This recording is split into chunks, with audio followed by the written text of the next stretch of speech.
wabarakatuh. Selamat pagi semuanya.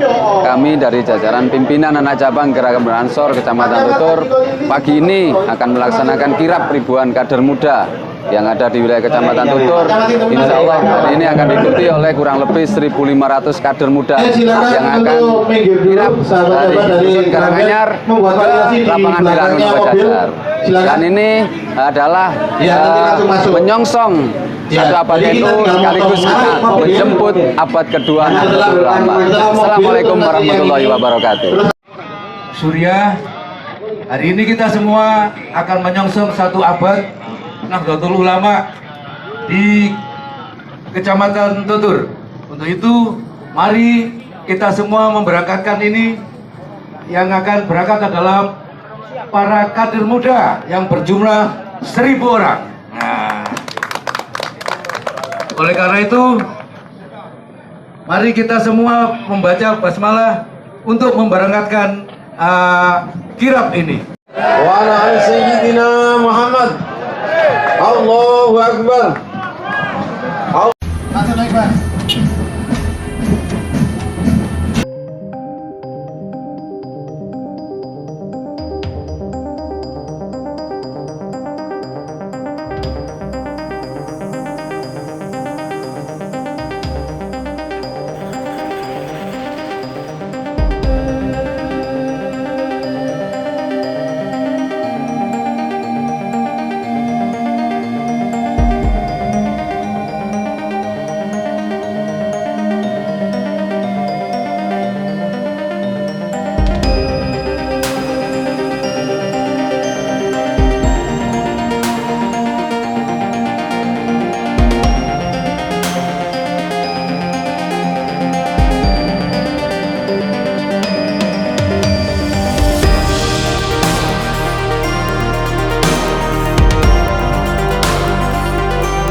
Pengurus MWC mengucapkan banyak terima kasih kepada PAC, Ansor dan Banser yang pada hari ini mengadakan peringatan menyongsong dalam rangka dan pelaksanaan ini berjalan dengan sukses.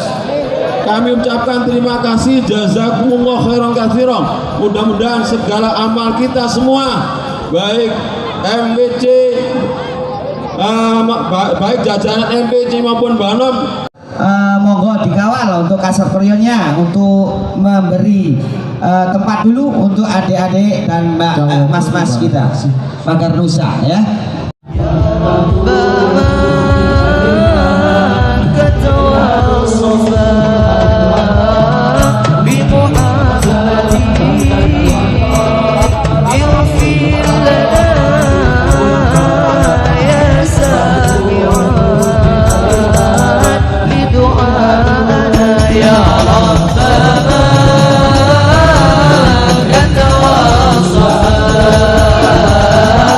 Bimana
Alhamdulillahil qail A'udzu billahi samil alim minasyaitonir rajim. Bismillahirrahmanirrahim. Qulillahumma malikal mulki tu'til mulka man tasha wa tanzi'ul mulka mimman tasha wa tu'izzu man tasha wa tudhillu man tasha biyadikal khair innaka ala kulli syai'in qadir. Al-ayah. Allahumma salli wa sallim wa barik ala hadan nabiyil karim sayyidina wa maulana Muhammadin wa ala alihi wa ashabihil mujahidin at-tahirin. Rabbi shrah li sadri wa yassir li amri wahlul 'uqdatam min lisani yafqahu qawli, amma ba'du.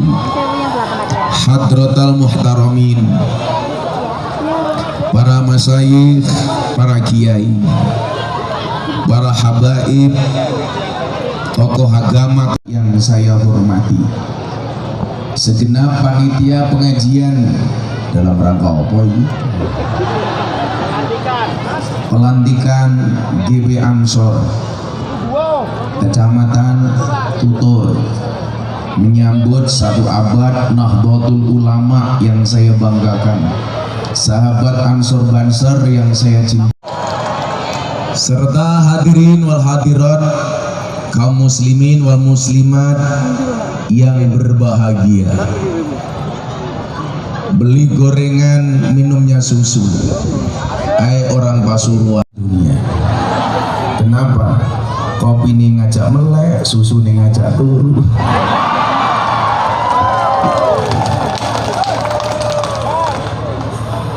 Karena Banser dan Ansor itu menggunakan diksi sahabat. Saya teringat dengan apa yang disampaikan oleh Ibnu Athaillah As-Sakandari di dalam kitab Hikam, la tashab man la yunhiduka haluhu wa la yadulluka 'alallahi maqaluhu. Janganlah kamu bersahabat dengan orang yang tindakan-tindakannya tidak membuat kamu semakin terengginas dan perkataan-perkataannya tidak membuat kamu mendekatkan diri kepada Allah. Maka kemudian dikatakan definisi sahabat, khairul ashabi mayadulluka 'alal khairi. Sebaik-baik sahabat adalah yang menunjukkan kamu kepada kebaikan. Bapak Ibu, sahabat Ansor Banser, yang kita cari bukan teman, yang kita cari bukan pacar, yang kita cari adalah sahabat. Apa bedanya teman, pacar, dan sahabat? Siapa itu teman? Teman itu adalah 1000 orang yang datang di saat kita senang. Siapa itu pacar? Satu orang yang membuat kita melupakan 1000 orang. Tapi yang kita cari bukan teman, yang kita cari bukan pacar, tapi yang kita cari sahabat. Siapa itu sahabat? Sahabat adalah satu orang yang tetap bertahan di saat 1001 orang meninggalkan Anda. Makanya saya berdoa mudah-mudahan kita bersahabat di dunia, bertetangga di surga. Amin. Satu orang sahabat yang bisa memahami air matamu itu lebih berharga dibandingkan 1000 orang yang hanya bisa melihat canda dan tawamu. Maka hubungan seorang sahabat itu apa? Seperti mata dan tangan. Sahabat itu seperti mata dan tangan. Maksudnya apa? Mata menangis, tangan mengusap, dan tangan terluka, mata menangis. Itu hanya saya dapatkan di Nahdlatul Ulama. Maka para sahabat yang saya muliakan, izinkan saya hadir sebagai sahabatmu. Aku sama kamu sama, bedanya mengaku ganteng titik.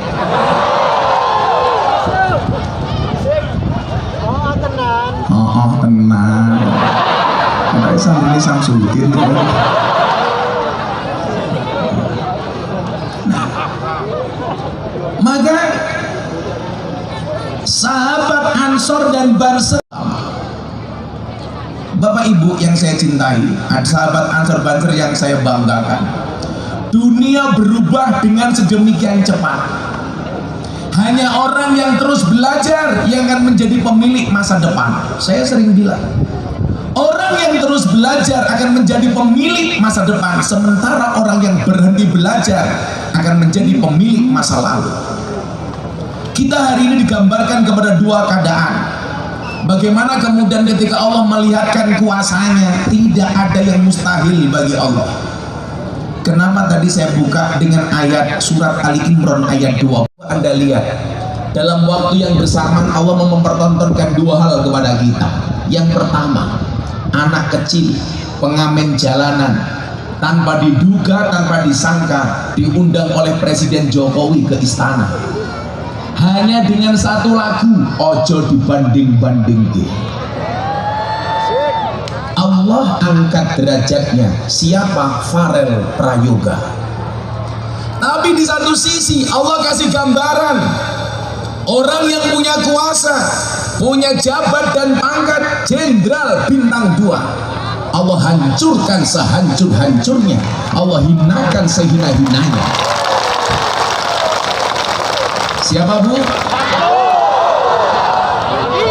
Oleh guru-guru kita, Gus Bupati. Qulillahumma malikal mulki tu'til mulka man tasya wa tanzi'ul mulka mimman tasya wa tu'izzu man tasya wa tudhillu man tasya. Allah hanya ingin menggambarkan begini. Aku mampu, kata Allah, menjadikan seseorang yang bukan siapa-siapa menjadi siapa-siapa. Tapi Allah juga ingin mengatakan, aku juga mampu mencabut kuasa dari orang yang merasa sok kuasa. Maka coba Anda lihat, sejarah membuktikan bagaimana Allah mampu menjadikan orang miskin jadi kaya. Sahlabah sahabat Nabi.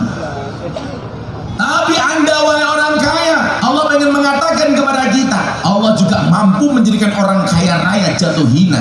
Siapa? Qarun.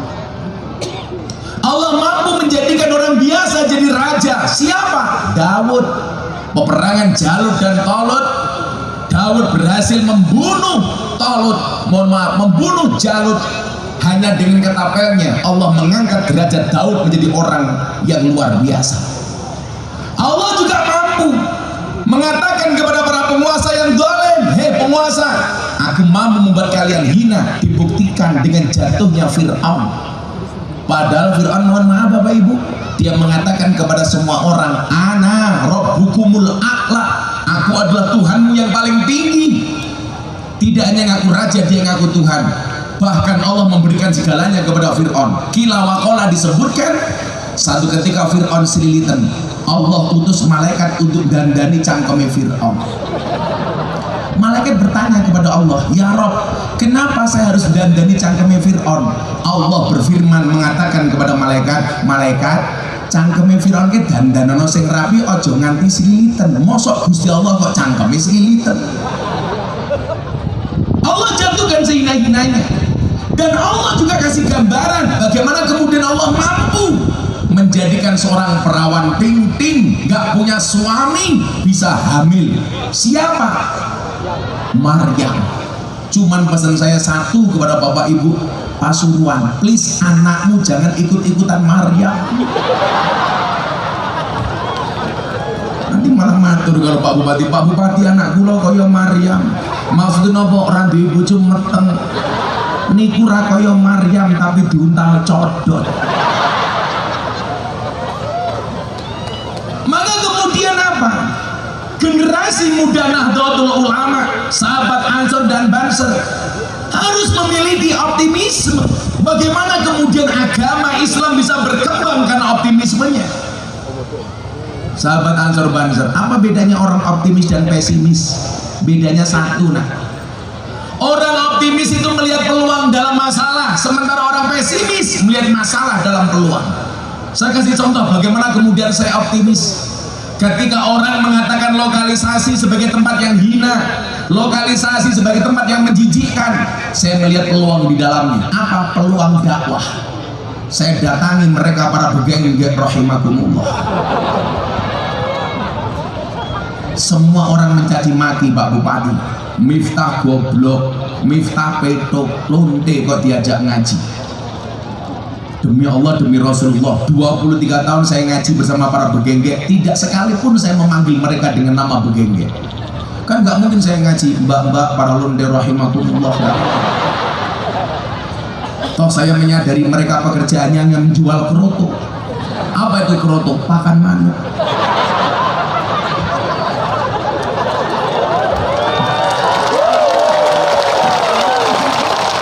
Makanya nanti malam ibu-ibu ketemu suaminya, katakan yang lembut bahasamu kepada suamimu, papa kerotonya sudah siap.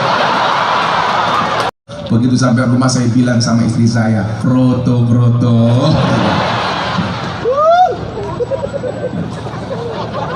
Coba kita lihat, orang optimis melihat peluang dalam masalah. Toh kemudian kita diingatkan, gembok tidak pernah dibuat tanpa kunci, masalah tidak pernah dibuat kecuali tanpa solusi. Pasti ada solusi. Nah hari ini mohon maaf, tantangan kita apa?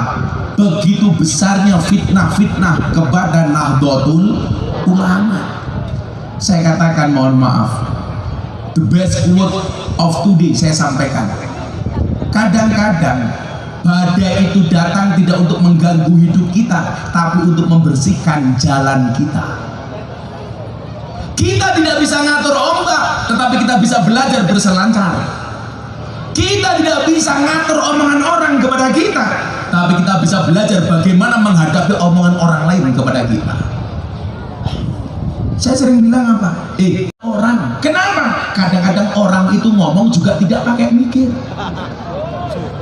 Yang lucu ibu-ibu muslimat, ada temannya bikin status WA, tersinggung, please ya. Wongi atau kau ibu, ya melu guyu. Biasanya jilbabnya pink. Yang jilbabnya hijau insya Allah lebih parah. Koncone gawe status WA Pak Bupati tersinggung. Saya sampaikan, kalau ada, coba kalau soal disindir, dibully, dibenci, dimaki sama orang, sahabat Ansor Banjar belajar dari saya. Orang yang paling kebal ketika dibully, Gus Miftah apapun dibully, soal wayang dibully, rendang punya agama dibully, ceramah di gereja dibully. Saya santai. Saya ditanya sama istri saya, Beb, bujuku ayu yoyu. Saya jawab, iya saya. Bukan sayang sih, syaitanir rajim. Abah itu kenapa sih kalau dipuji, kalau dibenci, kalau dicaci, dibully, kenapa nggak pernah sakit hati? Saya bilang, kita tidak bisa menutup mulut semua orang, tapi kita bisa menutup telinga dengan dua tangan kita. Yang perlu kita lakukan bukan nutup cangkem uang, tapi tutupan kupingmu yuk.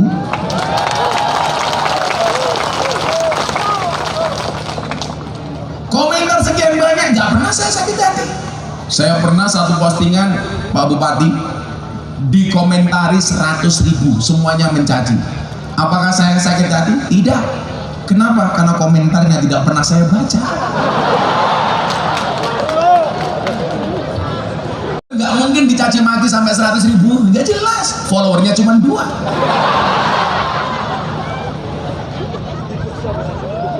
Saya itu bersyukur Pak Bupati. Alhamdulillah hari ini Instagram kita itu followernya paling banyak, bahkan lebih banyak daripada milik Nahdlatul Ulama.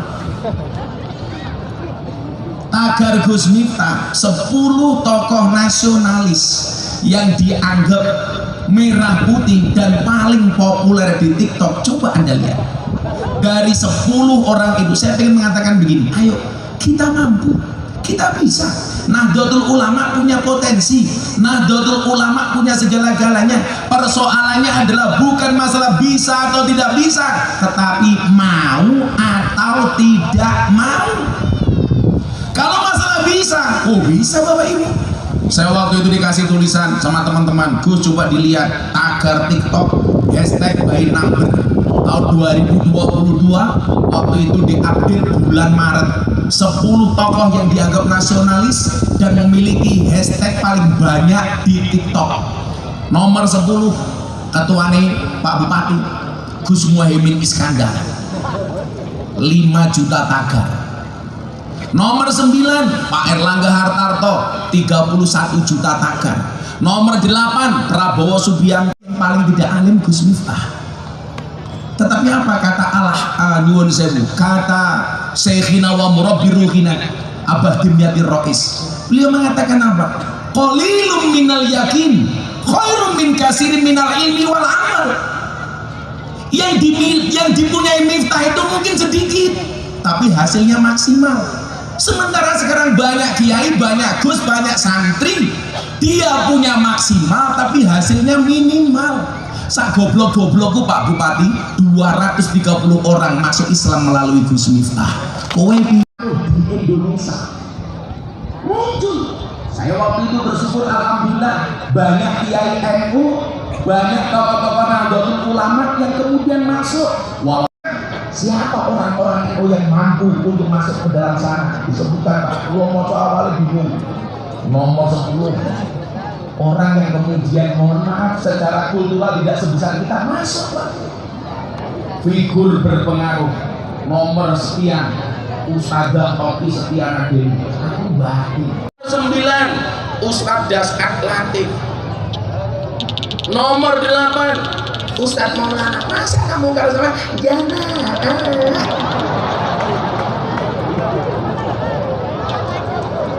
jamaah, oh jamaah.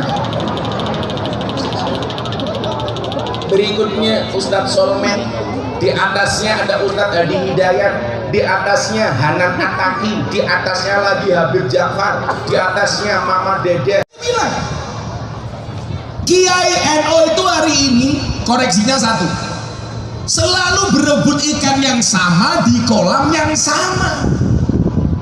Jadi rebutan sak nggon-nggon yo kuwi-kuwi tok li. Padahal apa? Di luar NU banyak orang-orang yang harus banyak mendapatkan kajian Ahlussunnah wal Jamaah Nahdiyah. Tapi kenapa peluang itu tidak pernah kita ambil? Kita buat lompatan. Sherlyn Evangelista, Nikita Mirzani, ini empat-empatnya janda semua. Dan yang paling baru idolanya Pak Bupati Pasuruan, Lucinta Luna.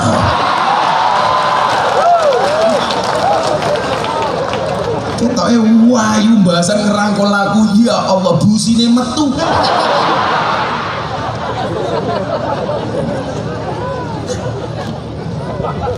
Artinya apa? Sejarah mengajarkan perubahan begitu cepat, maka metodologi dakwah juga harus berkembang, Pak.